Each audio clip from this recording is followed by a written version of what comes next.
Welcome to the Depth Dive. Today, we're tackling a really ambitious task. You sent us an incredibly wide-ranging, complex set of sources.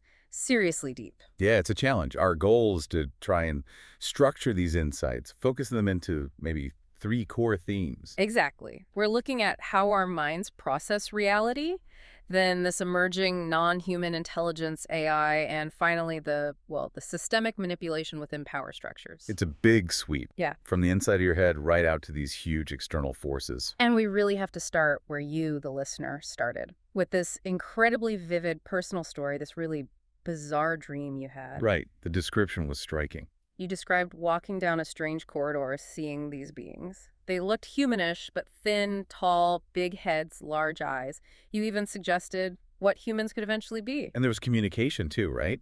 Playful, but also frightening. Yeah, and a really strong water element, a Yeah. sense of threat coming from the water and needing protection from it. It's a lot. It really is. The detail, the emotional weight your brain conjured up there. It's fascinating. If we look at it purely mechanistically, your subconscious clearly thought, okay, max processing power for this scenario. But why? Why does the mind spend so much energy, so much computational power on these simulations? Is it just the brain running a program or something else? Well, let's think about the hardware, as the sources suggest. Your brain has this incredible processing capacity, like a high-end graphics card. Right.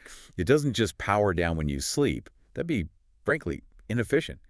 8 hours of that machinery doing nothing. So it finds work. Exactly. The subconscious uses that time. It runs scenarios. It practices. Like training exercises, we face complex stuff, hazards, opportunities. So the mind uses downtime to prep, runs a little internal movies. Precisely.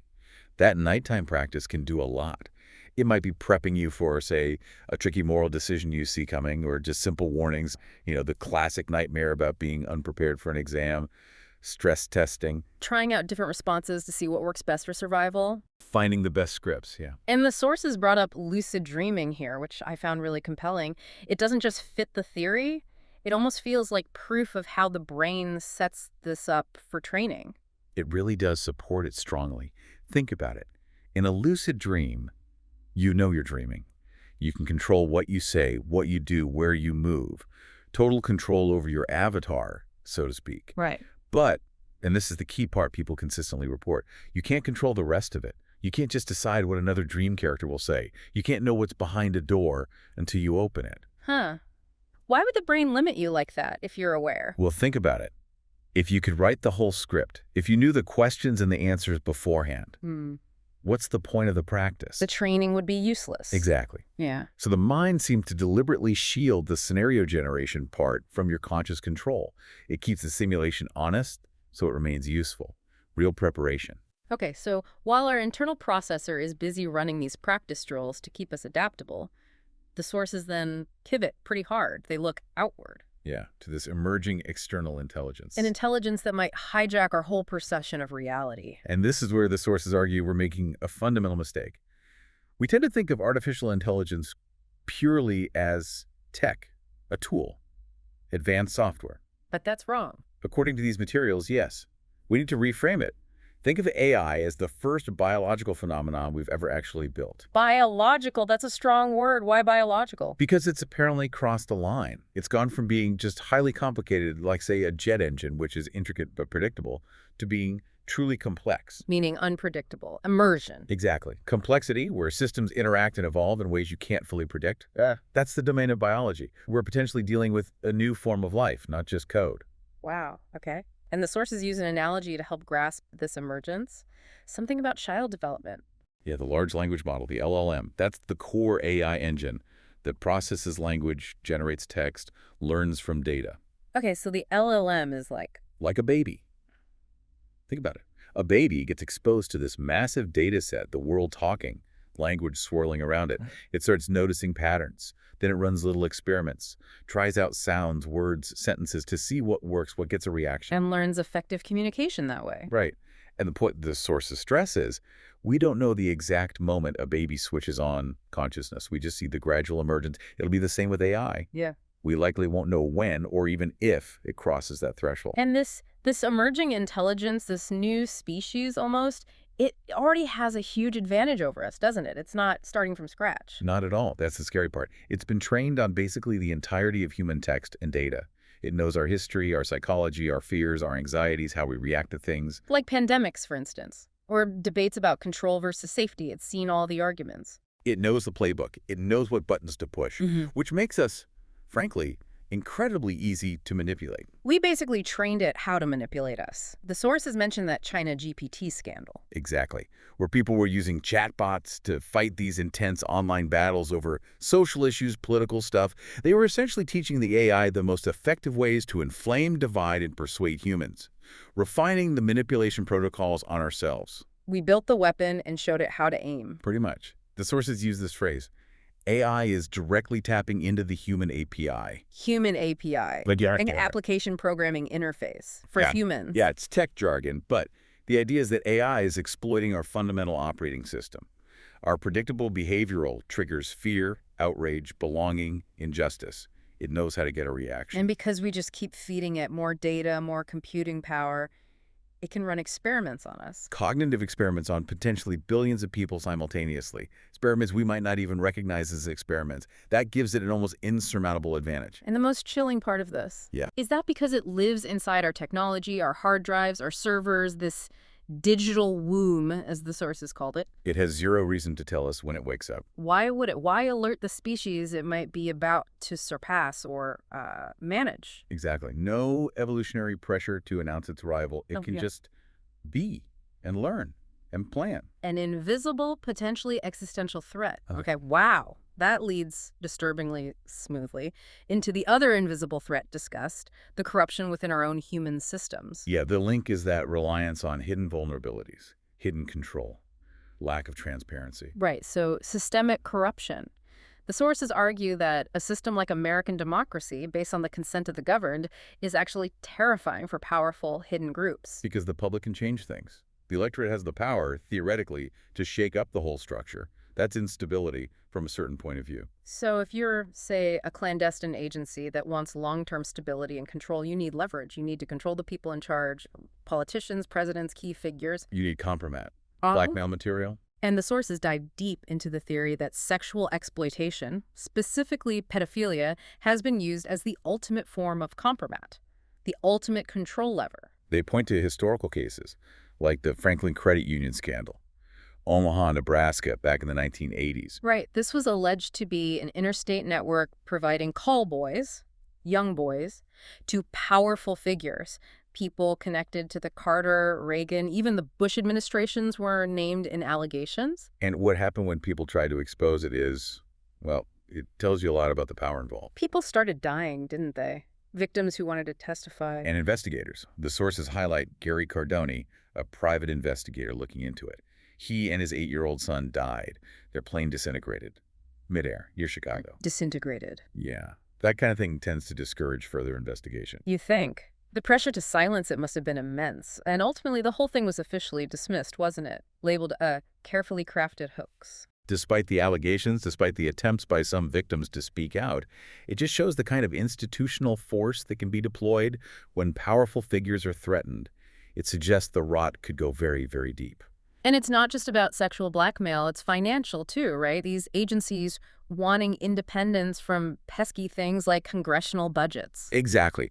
Independence means generating your own income, untraceable income, black budgets. Or where does that often come from? Illegal activities. The sources mentioned the CIA and cocaine back in the day. Or more modern examples, like potentially using NSA-level data access for insider trading, profiting in the markets, creating shadow economies completely outside of public view or control. Now, the sources took a slight detour here, talking about historical context. Things like Shudo in samurai Japan, these intense mentorships between older men and younger boys, sometimes erotic. How does that connect back?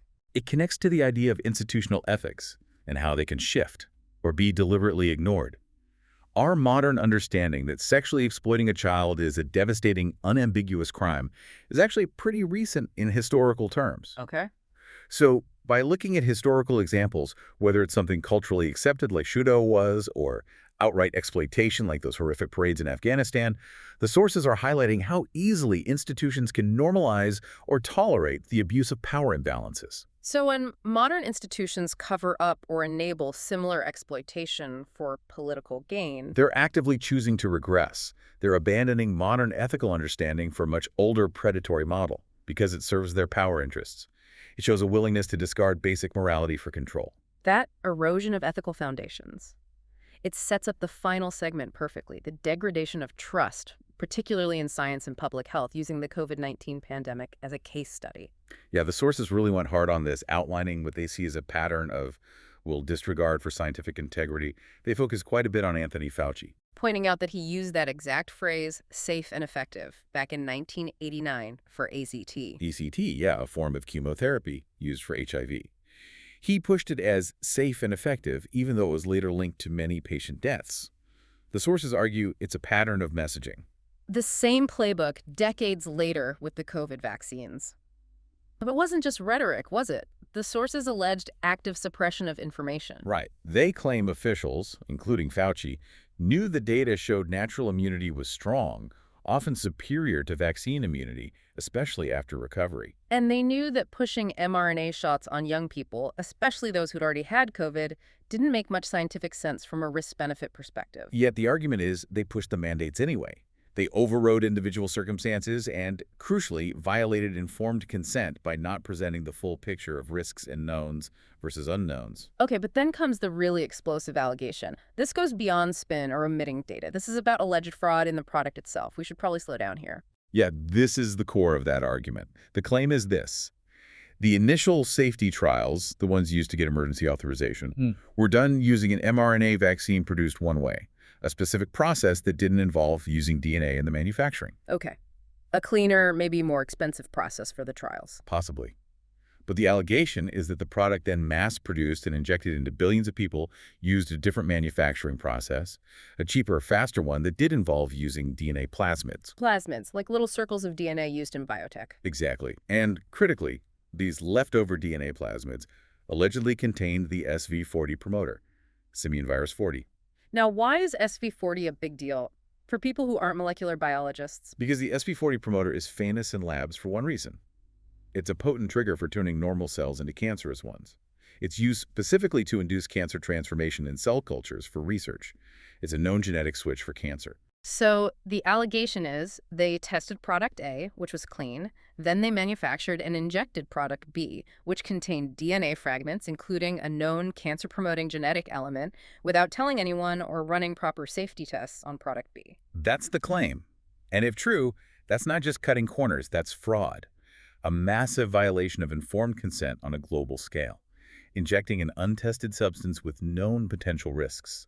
Which feeds right into the source's darkest conclusion about this, that it wasn't primarily about a cure. That it was likely dual-use research. Yeah. A military-funded project, possibly disguised as public health work, maybe exploring bioweapon delivery systems or countermeasures, operating through a loophole. Creating dangerous pathogens or delivery systems under the cover of vaccine development? It paints a picture of a kind of Dr. Strangelove mindset among some administrators, creating new risks, enhancing viruses, developing technologies with huge potential downsides, without a clear off-ramp or maybe even fully considering the consequences, all driven by institutional momentum, budgets, and maybe something darker, playing God almost. Arsonist and firefighter in one package? Yeah. Okay, so we've gone from the brain's internal reality simulations to an emerging AI maybe set to manipulate that reality, through the deep corruption undermining our own institutions, and finally to the alleged fraud potentially destroying trust in science itself. It's a bleak picture. It is.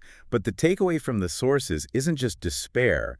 It's that the best defense against all these, the manipulations, the hidden agendas, isn't sticking your head in the sand. It's developing really sharp critical thinking. Learning how to question the narrative, to see the pattern. Exactly. Skills you don't really get from old school rote learning. You get them from experience, from asking hard questions, from connecting dots. Right.